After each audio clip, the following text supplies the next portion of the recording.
developing dementia is something that I think about quite a bit, not from a doom and gloom perspective, but am I doing the right things? Am I getting enough rest? Is my life stress-free? You know, all of those. So while there are many factors that influence our risk of a diagnosis of dementia, there are some things that we can do to diminish that percentage, maybe stop the dementia altogether, you know, and I say maybe because some things we just don't have a whole lot of control in, but these are the things that we do.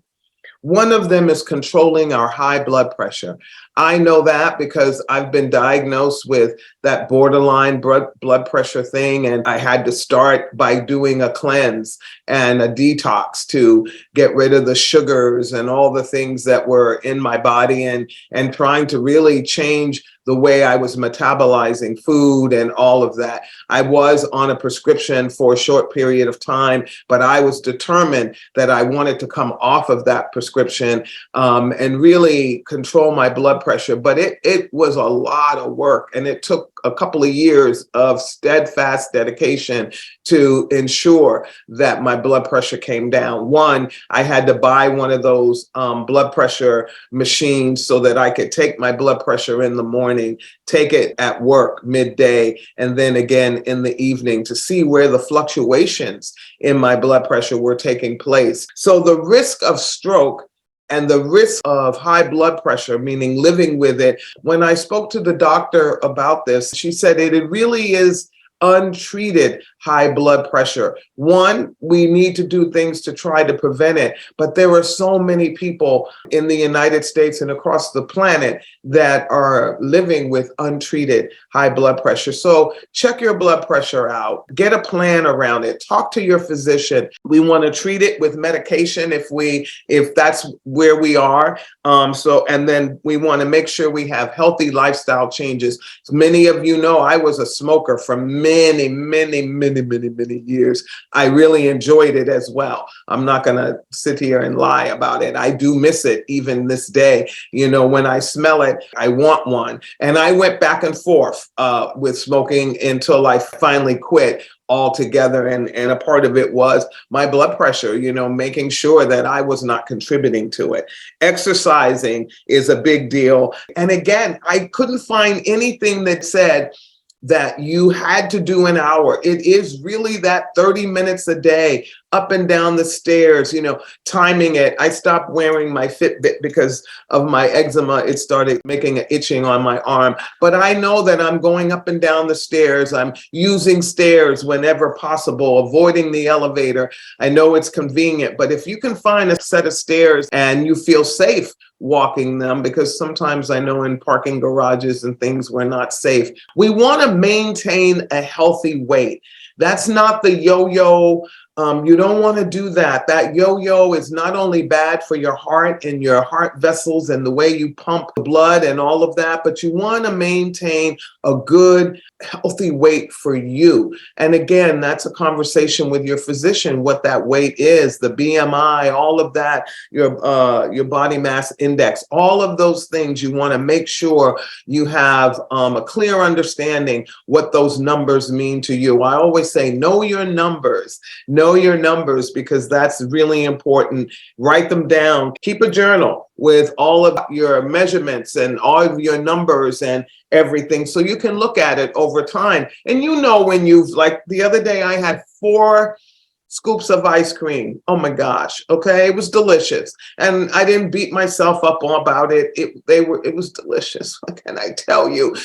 I'll tell you what it was. Strawberry, maple walnut, chocolate, and vanilla. Oh, goodness gracious. But again, not every day, not even every week, but every once in a while, we have to treat ourselves for the work that we're putting in, but maintain a healthy weight and what that means to you, because there's an increased risk of diabetes and heart disease. And we know that those things too have a direct correlation with a diagnosis of dementia. And if you have strokes, little mini strokes, that also causes a form of dementia. And again, heart health, mind, health. Put the two together and think of it as your heart is that pumping battery that's sending all that stuff to your brain, and you really need to make sure that you're feeding your brain appropriately. I didn't even understand the correlation between blood sugar and levels that were higher, the glucose levels that could lead to diabetes. And I am a chocoholic. I love sweet stuff. I'm not really big on cookies and things of that, but put some chocolate in front of me and I can get down. And particularly those turtles, the turtles, the ones that have the pecan. Okay, so when you look at the package of that, there's 3 pieces of it in there, and it tells you the sugar content and all of that for 1 piece. So they are really thinking that you're going to buy that. Well, actually, they're probably not thinking that, but you're going to buy that and you're going to eat 1 piece and just be satisfied. I'm here to tell you, I've never purchased a package of turtles and only ate 1 piece. I've always eaten all 3 of the pieces. So it's 3 times the amount of whatever is on that. I was watching a wonderful doctor on YouTube, and she was talking about that, look at that what they're telling you is the content of sugar, sodium, collect all of that. It's for 1 serving. So if you're going to eat 3 servings, then you have to multiply it by 3 and make sure that's not your daily content for the day.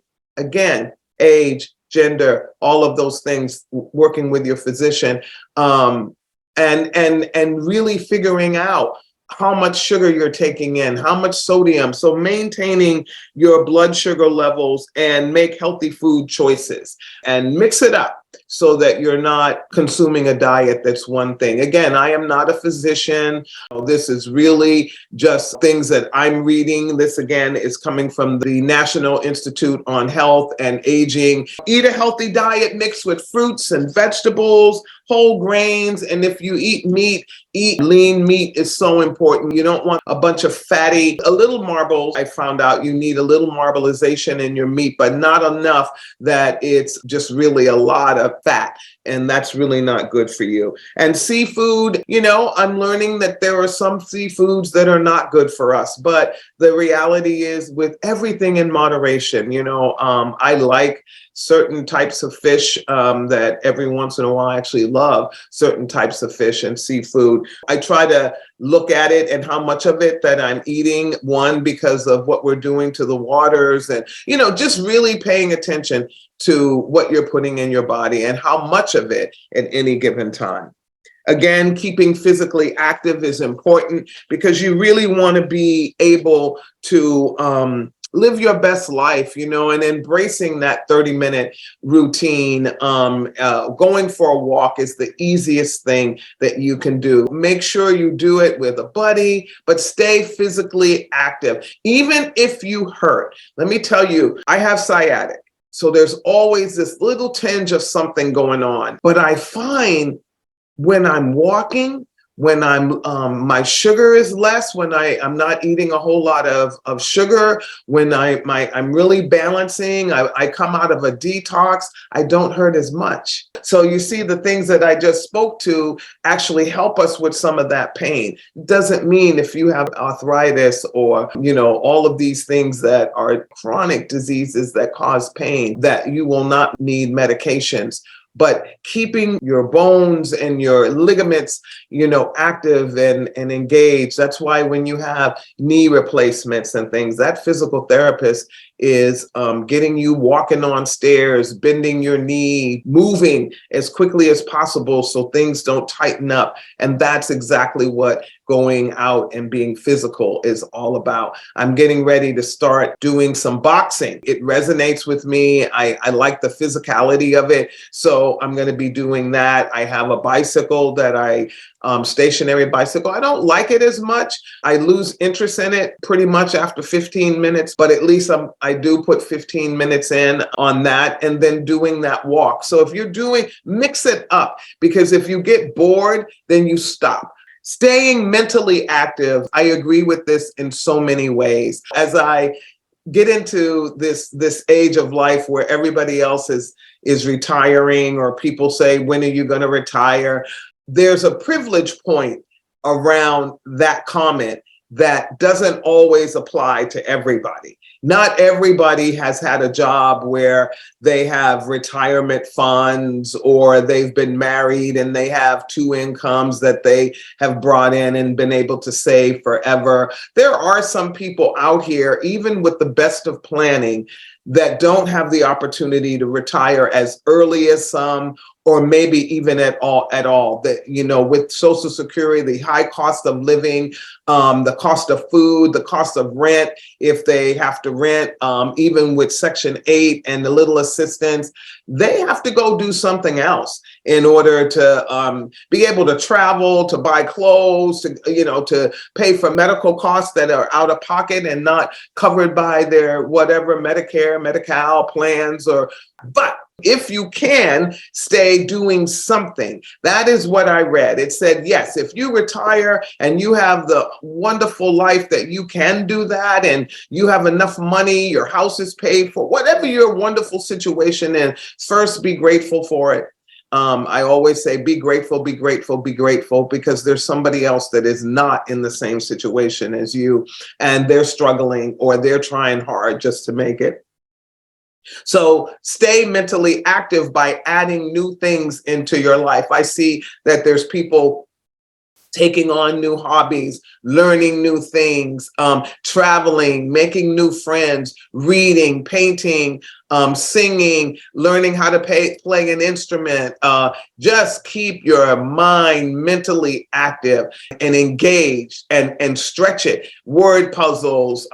Again, people do word finding puzzles downstairs. They do jigsaw, puzzles, all of that. Now, yes, they've already been diagnosed with the diagnoses of dementia, but we are helping them to maintain engagement and all of that. Puzzles, doing puzzles. I am so blessed. I love doing puzzles. And my daughter gave me for Christmas a table where now I can put my puzzles on. It has a cover so the puzzle pieces don't fly over, and the drawer that I can, oh man, I'm going, and I can stand and do it, which is really good to not be sitting all the time, that you can stand. So it comes where I don't have to lean down. And so it's a really great thing. So do puzzles if that's what you like to do. Gardening, volunteer. I always say, because I'm always looking for individual seasoned employees, or employees with experience that are willing to come for minimum wage to help. Because I know a lot of times there's folks that can't make a certain amount in order to keep their Social Security benefits, but then there's an opportunity for them to make more. I'm always looking for those employees to help us out here at ASEB, Alzheimer's Services of the East Bay. So keep your mind active and engaged and involved. The other thing I want to tell you is that one of the mental activity things that I have just begun to do, and I knew about this because we do it in the program, but any of the places that are on my vision board, I have a travel vision board of the places that I want to go. I'm starting to look at the videos where they have the person take you on the tours of the different things, just to make sure that's really where I want to go, and making a list of the places I want to see as a visitor, because I don't want to be like a tourist that just goes to the touristy things. There are places and spaces that I want to see. And so how do I do that, and how do I prepare for that? So mentally active, keep your brain mentally active. Stay connected with family and friends. This is like my biggest Achilles heel. I try to text and to stay in contact with family and friends, with the hours of difference that we have, 3-hour time difference, 9 hours, different time zones and all of that. But sending a text any hour, day or night, I have learned, is a way to stay in touch. They'll get it when at their time. And, I always tease a couple of my friends and go, make sure your phone volume is turned down, because I might be the one texting you at 3 a.m. So, but stay in touch. I'm guilty as charged. And I've lost contact with people because of that. I've let my life get busy and getting engaged in the here, the face, the thing that's right in front of me at that given time. So stay connected. Connecting with people is one of the biggest gifts that we have. Why we do Life is a Sacred Journey is because we're connecting. So connect in the chat right now. Say hello to somebody else that's probably watching at this time, or even if they're watching later. Say hello. How are you? Connect. Treating your hearing problems is really important, and making sure that you can hear. So you get benchmark hearing tests. I'm actually scheduled to get one in August, and so I'll be doing that. Take care of your mental and physical health. That's going to be really important all the way around. Get some sleep. You want to prevent head injury. Head injuries happen when you don't wear a helmet. When you're hiking, sometimes hiking, when you're doing that crazy kind of hiking, wear a helmet. On a bicycle, skateboard, these motorized things, making sure that you take care of your head. And they say avoid or limit your alcohol. That's really important. I mean, of course, we have cocktails, we have a glass of wine, all of those things when we're socializing. But you want to control it. It's just like everything, I think, in life. That word moderation applies. So I hope those little tips have helped you to put them on your list of things that you are thinking about, and what you will be looking towards adding to your Get Health list. You can start a Get Healthy plan anytime you want.